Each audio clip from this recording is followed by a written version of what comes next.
Welcome to another Creative Spin podcast, and this one we did something different. We decided to come and speak to our guest at his location, and we're here with Claudio from Faderoom.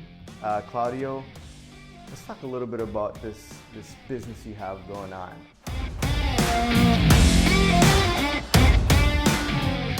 Today's podcast is brought to you by Workplace One, a company offering boutique private offices, co-working spaces, virtual office solutions, and meeting rooms. Amazing spaces in the best neighborhoods in Toronto and Kitchener-Waterloo. Ideal for entrepreneurs, companies, and passionate business people.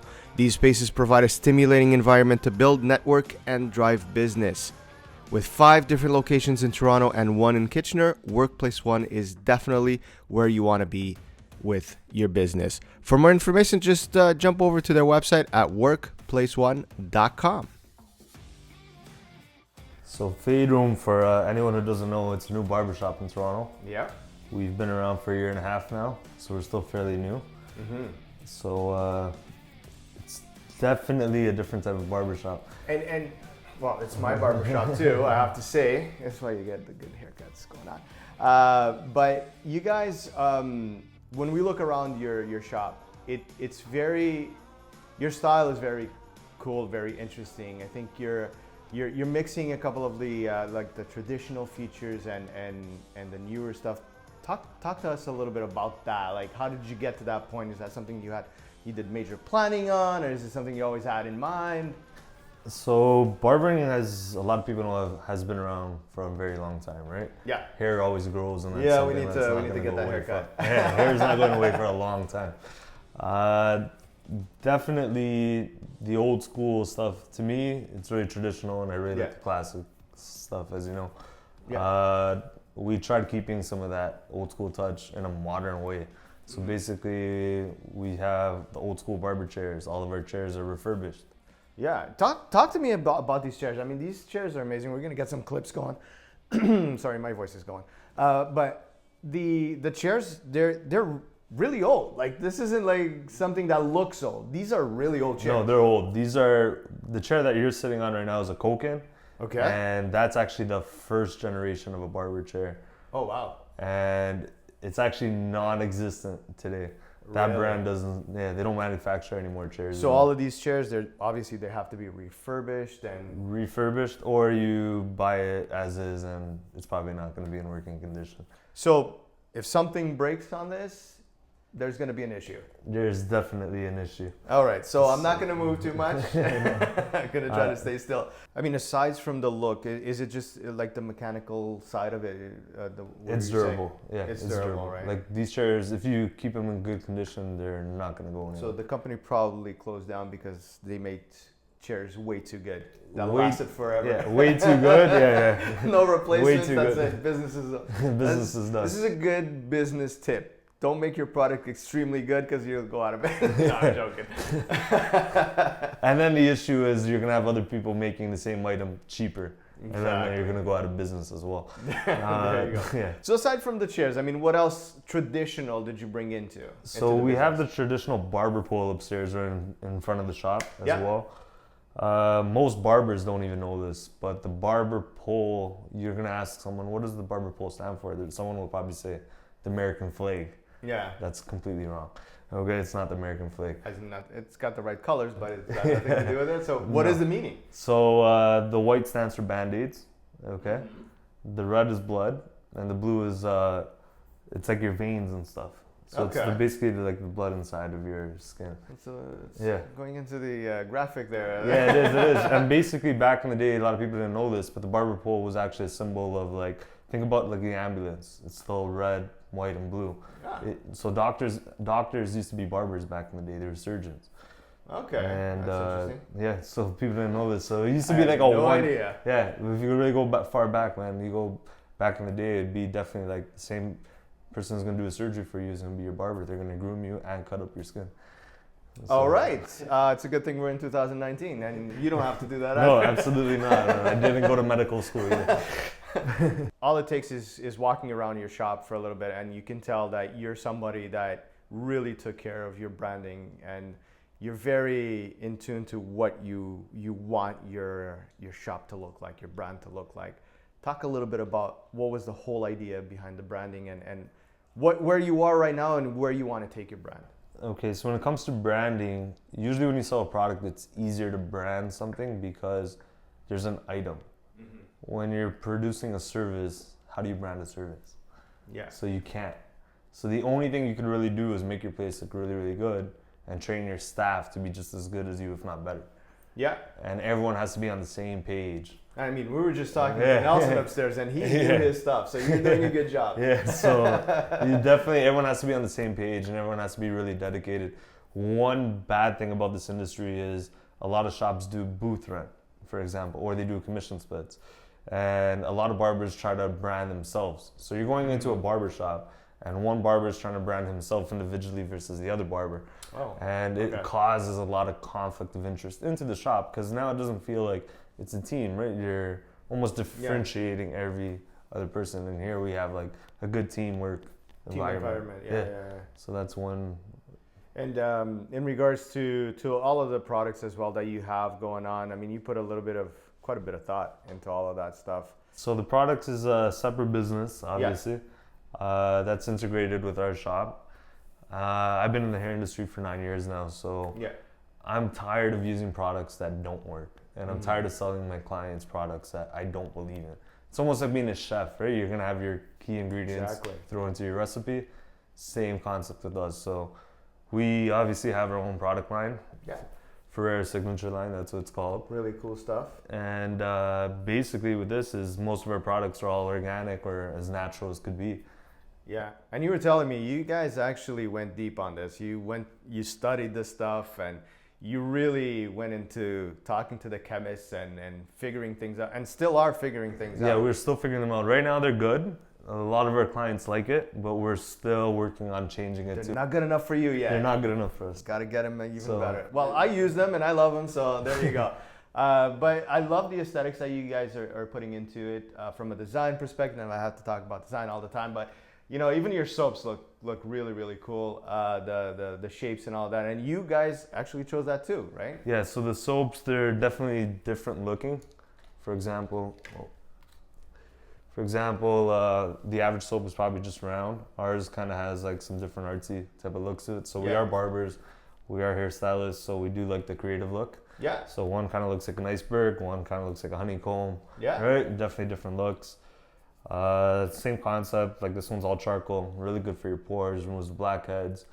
So like we spoke about earlier. So they don't just look nice. No, they're actually really good. Yeah, they work. Okay. They do. That's the important They are part. beneficial too.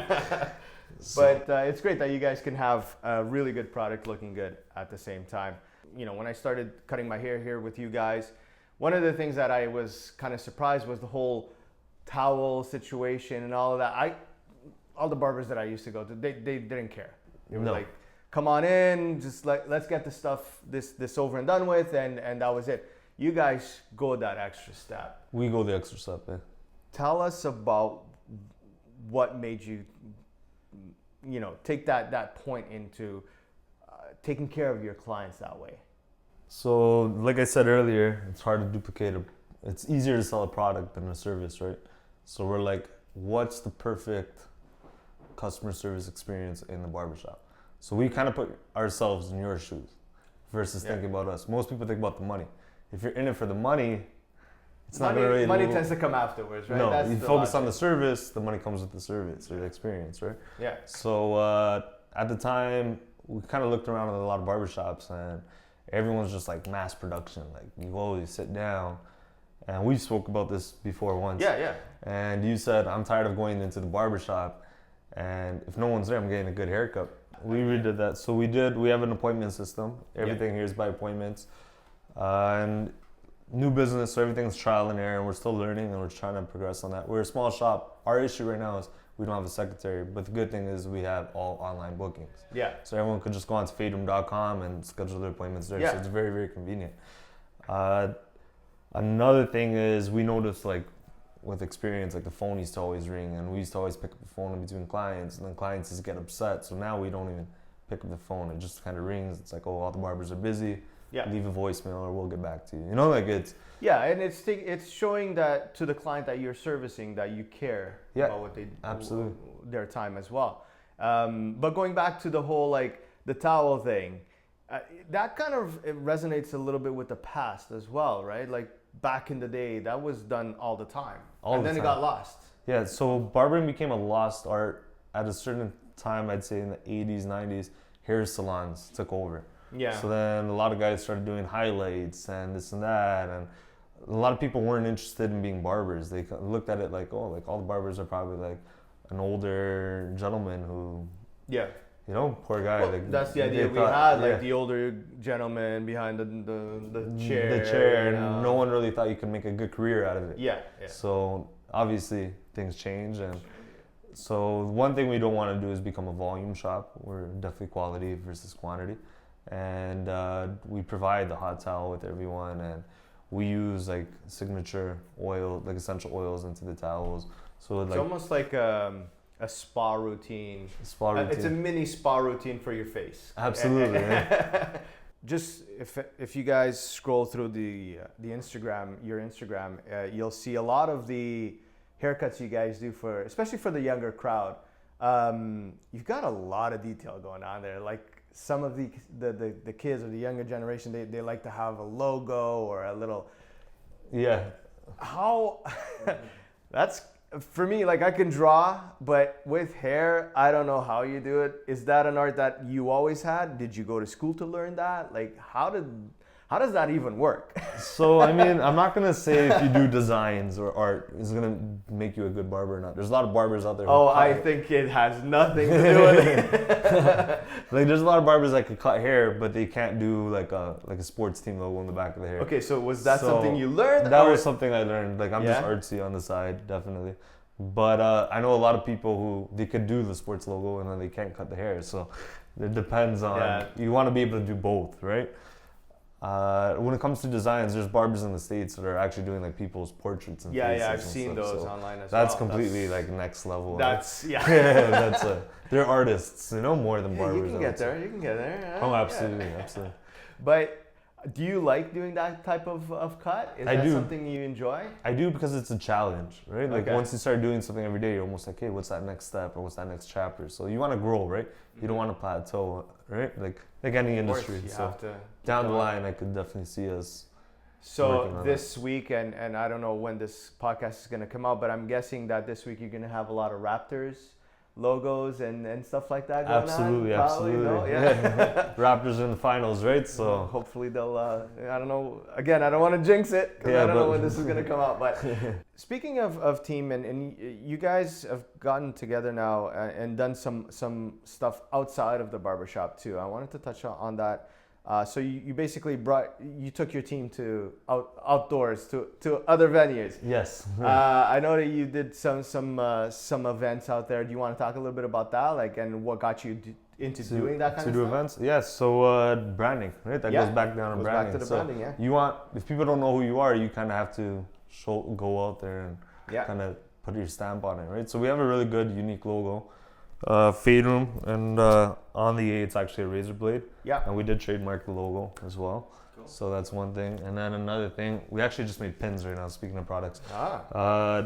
We have an F and R onto our scissors, so it's actually built in there, and the bottom is just hair. You guys are always coming up with new stuff, right? Yeah, that's cool. So speaking of the Raptors, it's actually a Raptors stickers hat. Going on, magnets, you've got all these other different kind of things going. That's really cool. But let's go back to the event. Sorry, I keep going. So back to the events. We partnered up with some good companies this year. So we partnered up with Heineken. They launched the 0.0 non-alcoholic beverage. Mm-hmm. So we did 2 weeks at Eden Center. Yeah. And we were cutting hair. They're giving out free beverages. Which, fun fact, I'm walking with my family. You know, we just went for a Sunday walk. We went to Eden Center, and I'm like, I think I know that guy. I see Claudio there cutting hair. So that was really good. We had 2 of us down there every single day. It was a nice little shop. It was cool. It was really good. It was right in the center of Eden Center, so that brought us a lot of attention. So that was a good company. We also worked with Reebok. Okay. So the Reebok did something called Battle of the Barbers. Mm-hmm. So they had one barber at each foot action location, which Okay. Foot Action is like Foot Locker. Yeah. And I was in the Brampton location representing the West End. And we had someone in the East End, someone downtown. So that was pretty good. Interesting. Barber events are good.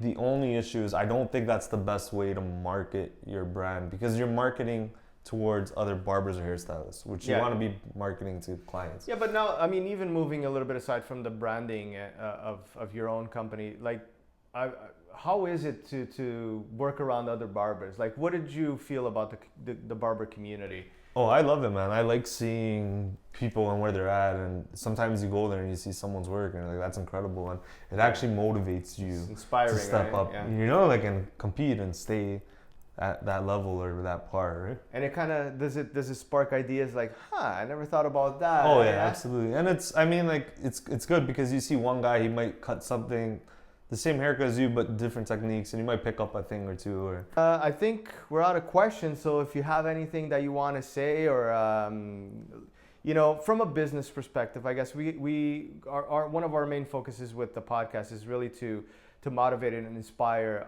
young entrepreneurs. You know, people that are thinking to get into their own business, and you know, my goal is by interviewing people like yourself is to see if there's always a little bit of an experience from our side that can help them. So as a last question is, you know, if you want to talk a little bit about the experience of being an entrepreneur, a young entrepreneur, and is it worth it? Is it not worth it? Is it worth it? I think it's worth it, but you have to be 100% committed and dedicated to it. Yeah. If you have any doubt about it, don't put yourself into it, you know? And get ready, because there's no more 40-hour work weeks. That's the biggest misconception. That's definitely, because people hear like, oh, he owns a business, he's doing good, or he must live a life, and they don't really see what you do behind work hours. Like, it's literally from when you wake up to when you go to bed. Always. So, always, as you know yourself. Oh yeah, got the gray hair to prove it. All right. Okay, Claudio, perfect. thank you so much. This was a cool interview, and now I'm gonna get my hair cut. Okay, perfect.